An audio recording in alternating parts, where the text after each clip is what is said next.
أعوذ باللہ من الشیطان الرجیم بسم اللہ الرحمن الرحیم اللہم صلی علی محمد وآل محمد۔ ڈیئر ویورز السلام علیکم، میں سیدہ عظمیٰ زیدی اپنے چینل اسپریچول ہیلنگ میں آپ تمام کو خوش آمدید کہتی ہوں۔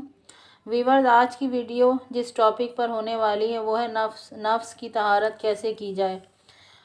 یا نفس کو پاک کیسے کیا جائے۔ تو ویورز، اللہ تعالیٰ قرآن مجید کی سورہ بقرہ کی آیت نمبر 129 میں ارشاد فرماتا ہے، یہ دعا جس کا ترجمہ میں آپ کو شیئر کرنے جا رہی ہوں، یہ دعا حضرت ابراہیم علیہ السلام اور حضرت اسماعیل علیہ السلام اپنے رب سے مانگ رہے ہیں، جس کا ترجمہ یہ ہے کہ اے ہمارے پالنے والے، انہی میں سے ایک رسول کو بھیج جو ان کو تیری آیتیں پڑھ کر سنائے اور آسمانی کتاب اور عقل کی باتیں سکھائے اور ان کے نفوس کو پاکیزہ کر دے۔ پھر سورہ بقرہ کی آیت نمبر 150 میں دوبارہ اللہ تعالیٰ ارشاد فرماتا ہے، جس کا ترجمہ ہے کہ مسلمانوں، یہ احسان بھی ویسا ہی ہے جیسے ہم نے تم ہی میں کا ایک رسول بھیجا جو تم کو ہماری آیتیں پڑھ کر سنائے اور تمہارے نفوس کو پاکیزہ کرے اور تمہیں کتاب اور عقل کی باتیں سکھائے اور وہ باتیں بتائے جس کی تمہیں پہلے سے خبر بھی نہ تھی۔ تو ویورز، ان دونوں آیات کے ترجمے سے واضح ہوتا ہے کہ اللہ تعالیٰ نے ہمارے نفوس کا تزکیہ کرنے کے لیے، ہمارے نفوس کو پاک کرنے کے لیے ہمیں 2 اسپریچول گفٹس عطا کیے ہیں، جن میں سے ایک اسپریچول گفٹ رسول خدا صلی اللہ علیہ وآلہ وسلم کی ذات اقدس ہے اور دوسرا اسپریچول گفٹ قرآن مجید ہے۔ یہی وہ دونوں چیزیں ہیں جو ہمارے نفوس کو اور ہمارے قلوب کا تزکیہ کریں گی۔ اگر ہم نے ان دونوں چیزوں کو مضبوطی سے تھامے رکھا تو ہم کبھی بھی مغالطے کا شکار نہیں ہوں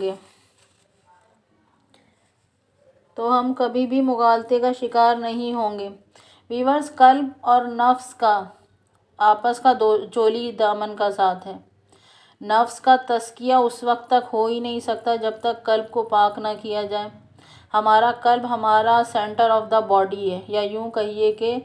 heart is the centre of supplying the blood and oxygen to the entire body. Heart پوری باڈی کو، پورے جسم کو آکسیجن اور بلڈ سپلائی کرنے کا مرکز ہے، یا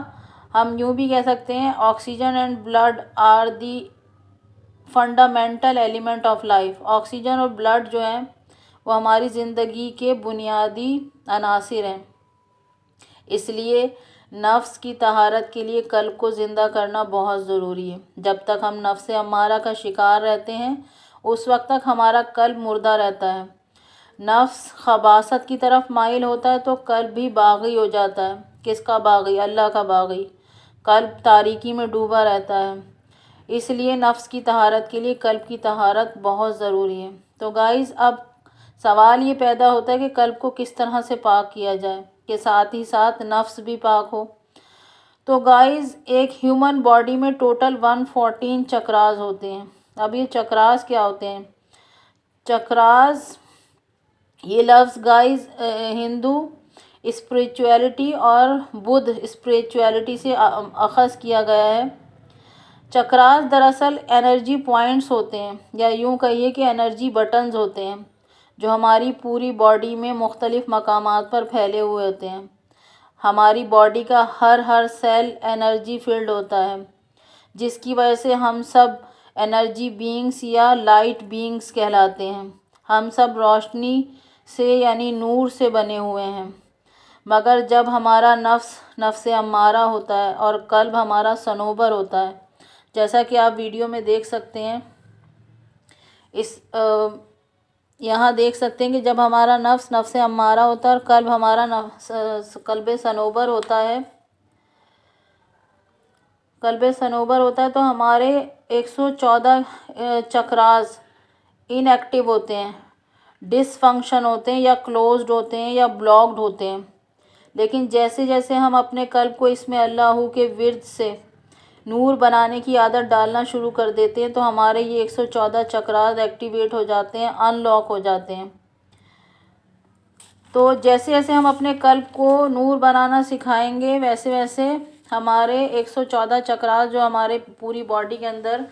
انرجی بٹنز ہیں وہ بھی ایکٹیویٹ ہو جائیں گے، اوپن ہو جائیں گے۔ ہمارا دل ان 114 چکراس کا مرکز ہے۔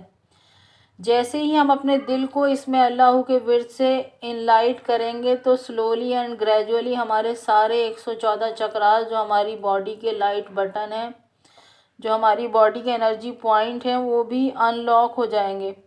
اوپن ہو جائیں گے۔ ان میں بھی اس میں اللہ کے ورد سے ملنے والی روشنی دوڑنے لگے گی اور یوں ہماری پوری باڈی ان لائٹ ہو جائے گی، روشن ہو جائے گی، یعنی ہمارا جسم کثیف سے جسم لطیف ہو جائے گا۔ اس کی مثال ہم اس طریقے سے لے سکتے ہیں گائز کہ جس طریقے سے آپ اس ڈائیگرام میں دیکھ سکتے ہیں کہ اگر آپ امیجن کریں کہ اگر جو ہمارا جو اللہ تعالیٰ کا نور ہے، یعنی یونیورسل پاور ہے، ڈیوائن پاور آف سورس ہے، اللہ کا جو نور کا منبع ہے، اس کا کنیکشن جو ہوتا ہے وہ محمد اور آل محمد کے ساتھ ہے کنیکشن۔ اللہ کے نور کا کنیکشن محمد اور آل محمد کے نور سے کنیکشن ہے۔ اور اگر ہمارا دل مودت محمد اور آل محمد سے فل ہے، منور ہے، اگر ہمارے دل میں محمد اور آل محمد کی محبت نہیں مودت، کیونکہ گائز محبت اور مودت میں بہت بڑا فرق ہے۔ محبت جو ہے وہ وقت کے ساتھ ساتھ ختم ہوتی چلی جاتی ہے، جیسے جیسے فاصلے یا دوریاں بڑھتی ہیں محبت ختم ہوتی چلی جاتی ہے، لیکن مودت جو ہے وہ فاصلے بڑھنے کے ساتھ ساتھ اور دوریاں ہونے کے ساتھ ساتھ بڑھتی چلی جاتی ہے۔ اس لیے اگر ہمارا دل جو ہے وہ محمد اور آل محمد کی مودت سے منور ہے، اور ہمارا دل جو ہے وہ جب اس میں اللہ کا ورد جب ہم کریں گے اور اپنے ہارٹ کو اوپن کریں گے اس میں اللہ کا ورد کرنے سے، تو ہمارا ہارٹ جو ہے وہ نور بنانا شروع کر دے گا، یعنی اس کو نور ملے گا محمد اور آل محمد کے کنیکشن سے، اور محمد اور آل محمد کے کنیکشن سے نور ملے گا اللہ تعالیٰ کا جو نور کا منبع ہے، وہاں سے نور محمد اور آل محمد کی ذات تک آئے گا، اور ہمارے ہارٹ میں محمد اور آل محمد کی ذات سے نور، ان کی مودت کی وجہ سے، موجودگی کی وجہ سے ہمارا ہارٹ جو ہے وہ نور بنانا شروع کر دے گا جب ہم اس میں اللہ کا ورد کریں گے۔ اور پھر جو ہماری ہارٹ کے ساتھ خون اور آکسیجن کو لے جانے والی شریانیں اٹیچ ہیں، جو ہماری انٹائر باڈی میں پھیلی ہوئی ہیں، جب وہ نور ان خون کی شریانوں میں آکسیجن اور بلڈ کے ساتھ پوری ہماری باڈی میں پھیلے گا تو ہمارا نفس بھی ہیل ہوگا اس سے، وہ نور ہمارے نفس تک بھی جائے گا، اور جس سے ہمارا نفس ہیل ہو جائے گا، اور ہمارے جو باڈی کے اندر 114 چکراز ہیں وہ سارے کے سارے ایکٹیویٹ ہو جائیں گے، وہ بھی سارے اوپن ہو جائیں گے جو کلوزڈ ہیں ابھی، اور اس طریقے سے پھر ہمارا جو جسم کثیف ہے وہ ہمارا جسم لطیف بن جائے گا، یعنی ہمارا پوری انٹائر باڈی ہماری نور بنانا شروع کر دے گی، ہماری پوری باڈی ان لائٹ ہو جائے گی۔ اور تو گائز قلب اور نفس کا آپس میں گہرا تعلق ہے۔ جب تک ہم نے روحانیت کے سفر میں قدم نہیں رکھا ہوتا اس وقت تک ہمارا نفس امارہ رہتا ہے، جیسا کہ آپ اس ویڈیو میں دیکھ سکتے ہیں کہ جب تک ہم نے روحانیت کے سفر میں قدم نہیں رکھا ہوتا، اسپریچول جرنی میں ہم نہیں گئے ہوتے، تو اس وقت تک ہمارا نفس جو ہے وہ نفس امارہ ہوتا ہے، جو ابتدا میں اپنے باطن میں کتے کی صورت پر ہوتا ہے، لیکن جیسے جیسے ہم مختلف جانوروں کی فطرت کو اپنانا شروع کر دیتے ہیں تو ویسے ویسے ہمارا نفس امارہ بھی انہی جانوروں کی صورت میں باطن میں انہی جانوروں کی صورت اختیار کرتا چلا جاتا ہے۔ اور بعض اوقات تو ایسا ہوتا ہے گائز کہ ایک ہی وقت میں ایٹ اے ٹائم ہم کئی جانوروں کی صورت پر بھی ہمارا نفس ہوتا ہے، یعنی جیسے جیسے جانور کی ہم فطرت میں ہوں گے ہمارا نفس امارہ بھی ویسے ویسے جانوروں کی باطن میں ویسے ویسے جانوروں کی صورت میں ہوگا۔ جب ہمارا نفس امارہ ہوتا ہے تو اس وقت ہمارا قلب صنوبر ہوتا ہے، کہ جیسے آپ یہاں اس میں دیکھ سکتے ہیں کہ جب ہمارا نفس امارہ ہے تو ہمارا قلب صنوبر ہے۔ قلب صنوبر کے معنی ہیں کہ سینس لیس، یعنی جس میں کوئی سمجھ بوجھ نہ ہو۔ نفس امارہ بندے کو برائی کا حکم کرے گا تو قلب صنوبر بھی برائی کی طرف آمادہ ہو جائے گا، اور قلب میں تبدیلی تبھی آئے گی کہ جب قلب میں تبدیلی آئے گی تو پھر ویسے ویسے نفس میں بھی تبدیلی آنی شروع ہو جائے گی۔ نفس امارہ ہے تو قلب صنوبر ہے، یعنی ایسے شخص کو حلال حرام کی، اچھائی برائی کی، نیکی بدی کی کوئی تمیز نہیں ہوتی، بس وہ جو کام کر رہا ہوتا ہے بس وہ کرتا جا رہا ہوتا ہے بغیر کچھ سوچے سمجھے، بغیر نفع نقصان دیکھے۔ لیکن جب ہمارا قلب اللہ کی جانب مائل ہونا شروع ہو جاتا ہے اور ہم اس میں اللہ کا ورد یا اس میں اللہ کا ذکر کرنا شروع کر دیتے ہیں تو قلب کے اوپر جو 1,80,000 جالے ہوتے ہیں، اب یہ گائز 1,80,000 جالے کیا ہوتے ہیں کہ یہ 1,80,000 جالے جو ہیں قلب کے اوپر، یہ ہمارے اندر جو دوسروں کے لیے حسد ہے، بغض ہے، کینہ ہے، جھوٹ ہے، نفرت ہے، تکبر ہے، انا ہے، غرور ہے، یہ جالے جو ہمارے قلب پہ لگے ہوئے ہیں وہ ان تمام روحانی بیماریوں کے جالے ہیں کہ جب ہمارا قلب جو ہے وہ نور بنانا شروع کر دیتا ہے، جب ہم اس میں اللہ کا ورد کرنا شروع کرتے ہیں اور ہمارا قلب نور بنانا شروع کر دیتا ہے تو یہ سارے کے ساری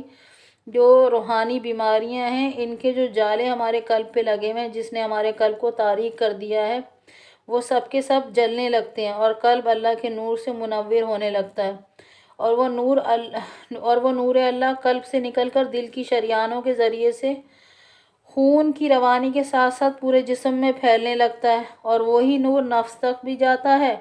جس سے ہمارا باغی نفس کمزور ہونے لگتا ہے۔ جب اللہ کے نور کے آ جانے سے نفس امارہ کمزور پڑتا ہے تو ہمارا نفس لوامہ بن جاتا ہے، یعنی ہمارا نفس امارہ سے سیکنڈ اسٹیج پر آ جاتا ہے اور نفس لوامہ بن جاتا ہے، اور قلب جو پہلے صنوبر تھا اب وہ قلب سلیم بن جاتا ہے۔ نفس امارہ سے نفس لوامہ بنتا ہے اور قلب جو تھا وہ قلب صنوبر سے قلب سلیم کی طرف کنورٹ ہو جاتا ہے۔ جب آپ کا نفس لوامہ ہوا تو اب یہ باطن میں گھوڑے یا ببر شیر کی صورت پر منتقل ہو جاتا ہے۔ اب یہ 2 جانوروں کی صورت میں کیوں ہے گائز؟ یہ 2 جانوروں کی صورت میں اس لیے ہے نفس لوامہ کہ اگر ہمارا نفس لوامہ شاکر ہے، صابر نہیں ہے، تو یہ گھوڑے کی صورت میں ہوگا باطن میں، ببر شیر کی صورت میں ہوگا باطن میں، اور اگر ہمارا نفس شاکر ہونے کے ساتھ ساتھ صابر بھی ہو چکا ہے تو پھر یہ باطن میں گھوڑے کی صورت پر کنورٹ ہو جائے گا۔ تو اس لیے گائز یہ 2 جانوروں کی صورت میں اس لیے ہوتا ہے۔ تو اس منزل پر جو ہے ہمارا دل اللہ کے نور سے آباد ہونا شروع ہو جاتا ہے اور وہ نور بنانا شروع کر دیتا ہے، تو نفس بھی امارہ سے لوامہ کی طرف منقلب ہو جاتا ہے، مگر ابھی یہ پاک نہیں ہوتا۔ جب ہمارا نفس لوامہ ہو جاتا ہے اور ہمارا قلب سلیم ہو جاتا ہے مگر یہ پاک نہیں ہوتا، نور تو بنانا شروع کر دیتا ہے گائز، مگر یہ نفس جو ہے وہ پاک نہیں ہوتا۔ اس منزل پر آ کر، اس اسٹیج پر آ کر یہ نفس لوامہ اور قلب سلیم پاک تبھی ہوگا جب آپ کا مرشد یا آپ کا پیر کامل جس کی آپ تقلید کرتے ہیں وہ آپ کے نفس کو کلمہ نہ پڑھائے۔ جب ہمارا مرشد جس کی ہم تقلید میں ہوتے ہیں جب وہ ہمارے نفس کو کلمہ پڑھا دیتا ہے تو اس 3rd اسٹیج پر ہمارا نفس ملمہ ہو جائے گا، یعنی نفس جو ہے وہ نفس لوامہ کی اسٹیج سے نکل کر نفس ملمہ ہو جائے گا، اور قلب سلیم سے نکل کر قلب منیب کی منزل پر آ جائے گا، قلب منیب کی اسٹیج پر آ جائے گا۔ اور جب نفس ملہمہ کی منزل پر آ جاتا ہے گائز تو یہ پاک ہو جاتا ہے، حلال ہو جاتا ہے، کیونکہ جب ہمارا نفس ملہمہ کی اسٹیج پر پہنچتا ہے تو یہ باطن میں بکرے اور دمبے کی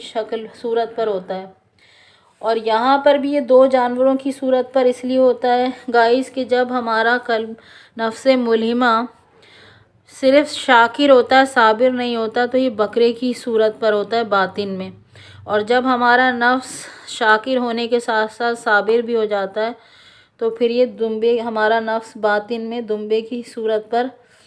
کنورٹ ہو جاتا ہے. اور بکرا اور دمبا چونکہ دونوں حلال جانور ہیں اس لیے اب ہمارا نفس بھی حلال ہو جاتا ہے. اس تھرڈ اسٹیج پر ہمارا نفس پاک ہو جاتا ہے. نفس ملہمہ کی منزل پر پہنچ کر انسان پکا مومن بن جاتا ہے، پیور مومن بن جاتا ہے، کیونکہ اس کا نفس پاک اور حلال ہو جاتا ہے. اب انسان کے دل کا رخ صرف اور صرف اللہ کی طرف ہو جاتا ہے. اب یہ شیطان کے حملوں سے بالکل محفوظ ہو جاتا ہے. اب نفس ہمیں حرام اور برے کاموں کی طرف جانے نہیں دیتا. اب یہ بالکل پاک ہو جاتا ہے. گائز یہ نفس کی جو تینوں سٹیج تھیں جو میں نے آپ کو ابھی ڈسکرائب کی، نفس امارہ سے نفس لوامہ اور نفس لوامہ سے نفس ملہمہ کی طرف جب سفر کرتا ہے انسان، تو یہ تینوں کی تینوں سٹیج عام انسانوں کے لیے ہوتی ہیں. ایک عام انسان جب اپنے نفس کی اصلاح کرتا ہے اور خدا سے لو لگانا شروع کر دیتا ہے تو اس کا نفس نجس جانوروں سے ترقی کرتے کرتے پاک اور حلال جانوروں کی صورت اختیار کر لیتا ہے باطن میں. تو ایسے انسان پر جنت بھی واجب ہو جاتی ہے. وہ 7 جنتیں جو عالم ملکوت میں ہیں وہ انہی انسانوں کے لیے بنائی گئی ہیں یا انہی مومن بندوں کے لیے بنائی گئی ہیں جو اپنے نفس کی اصلاح کرتے ہیں اور اپنے نفس کو نفس ملہمہ کی منزل تک اسٹیج تک لے جاتے ہیں. مگر قلب اور نفس کی جو 4تھ اسٹیج ہوتی ہے گائز، یہ جو آپ دیکھ سکتے ہیں یہاں ویڈیو میں کہ نفس اور قلب کی جو 4تھ منزل ہوتی ہے، 4تھی اسٹیج ہوتی ہے، وہ صرف اور صرف اللہ نے اپنے ولیوں کے لیے رکھی ہے. یہ 4تھ اسٹیج نفس مطمئنہ، یعنی جب انسان نفس کی اصلاح کرنا شروع کرتا ہے اور وہ ترقی کرتے کرتے 4تھ اسٹیج پر پہنچتا ہے، نفس مطمئنہ کی اسٹیج پر پہنچتا ہے، تو یہ اسٹیج جو ہے وہ اللہ تعالیٰ نے صرف اور صرف اپنے ولیوں کے لیے رکھی ہے. اس منزل پر وہی پہنچ پاتا ہے جسے اللہ تعالیٰ نے اپنے ولایت کے لیے چن لیا ہوتا ہے، یعنی جسے اللہ تعالیٰ نے اپنے بندوں کی ہدایت کے لیے چن لیا ہوتا ہے وہی اس اسٹیج پر محنت کر کے پہنچ پاتا ہے. نفس کی اس 4تھی اسٹیج پر گائز انسان کا نفس نفس ملہمہ سے نفس مطمئنہ ہو جاتا ہے، اور قلب جو تھا وہ قلب منیب سے قلب شہید ہو جاتا ہے. قلب یہاں پر شہید ہو جاتا ہے 4تھ اسٹیج پر. اس اسٹیج پر نفس باطن میں اسی انسان کی صورت اختیار کر لیتا ہے جس انسان کا وہ نفس ہوتا ہے. جب دل پر اللہ تعالیٰ کے نور کی تجلی پڑتی ہے گائز، تو وہ قلب منیب سے دل شہید ہو جاتا ہے اور قلب شہید کہلاتا ہے وہ. اور جب وہی تجلی اللہ تعالیٰ کے نور کی وہی تجلی جب ہمارے نفس کے اوپر پڑتی ہے تو ہمارا نفس مطمئنہ ہو جاتا ہے، یعنی ہمارا نفس مطمئنہ کی منزل پر فائز ہو جاتا ہے. اس منزل پر پہنچ کر انسان کا نفس حالت سکون میں، حالت اطمینان میں آ جاتا ہے. اب اللہ تعالیٰ کو اس بندے سے کسی شر کا اب اللہ تعالیٰ کو بھی کمپلیٹ اطمینان ہوتا ہے کہ اس بندے کی طرف سے اب کوئی شر نہیں آئے گا، کوئی برائی نہیں آئے گی، اور بندہ بھی اطمینان کی پوزیشن میں آ جاتا ہے. گائز قلب اس منزل پر انسان خود کو اللہ کو سونپ دیتا ہے. جب 4تھ اسٹیج پر نفس پہنچتا ہے انسان بندے کا تو وہ اللہ تعالیٰ کو خود کو سونپ دیتا ہے، سرنڈر کر دیتا ہے اللہ تعالیٰ کے آگے. اس کے ساتھ کوئی اچھائی کرے تب بھی وہ مطمئن رہتا ہے، اس کے ساتھ کوئی برائی کرے تب بھی وہ مطمئن رہتا ہے، اور ہر حال میں صرف اور صرف خدا کی چاہت کا طلبگار رہتا ہے.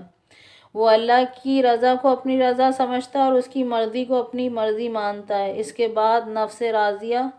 نفس مرضیہ اور نفس کاملہ کی منزلیں آتی ہیں. یہ تینوں منزلیں بھی نفس مطمئنہ کی اعلیٰ صفتیں اور اعلیٰ بلند ترین حالتیں ہیں. اس مقام پر پہنچنے کے بعد بندے سے رب راضی ہو جاتا ہے اور بندہ رب سے راضی رہتا ہے. اس نفس مطمئنہ اور اس کی اعلیٰ صفتوں کی طرف اشارہ کرتے ہوئے پروردگار عالم نے قرآن مجید کی سورہ فجر میں ارشاد فرماتا ہے اللہ تعالیٰ. گائز اس آیت کے نزول کا جو پس منظر ہے وہ کچھ اس طریقے سے جس آیت کا میں ذکر کرنے جا رہی ہوں آگے اس آیت کا پس منظر کچھ اس طریقے سے کہ جب میدان کربلا میں وقت عصر امام حسین علیہ السلام یکو تنہا رہ گئے تھے اور چاروں طرف سے اشقیاء تیر، نیزے، تبر، تلواریں آپ علیہ السلام پر برسا رہے تھے، تو ایسے میں آسمان سے منادی نے ندا دی کہ یا ایھا النفس المطمئنہ ارجعی الی ربک راضیۃ مرضیہ فادخلی فی عبادی وادخلی جنتی، کہ اے نفس مطمئنہ اپنے رب کی طرف لوٹ آ، تو اپنے رب کی طرف اس حالت میں لوٹ آ کہ تو اس کی رضا کا طالب بھی اور اس کی رضا کا مطلوب بھی، گویا اس کی رضا تیری مطلوب ہو اور تیری رضا اس کی مطلوب، بس تو میرے کامل بندوں میں شامل ہو جا اور میری جنت میں اور میری قربت میں اور میرے دیدار میں داخل ہو جا۔ گائز، نفس مطمئنہ کی منزل وہ منزل ہے کہ جہاں پروردگار عالم اپنے چاہنے والے بندوں کو اپنا دیدار نصیب فرماتا ہے۔ والسلام علیکم ورحمۃ اللہ وبرکاتہ۔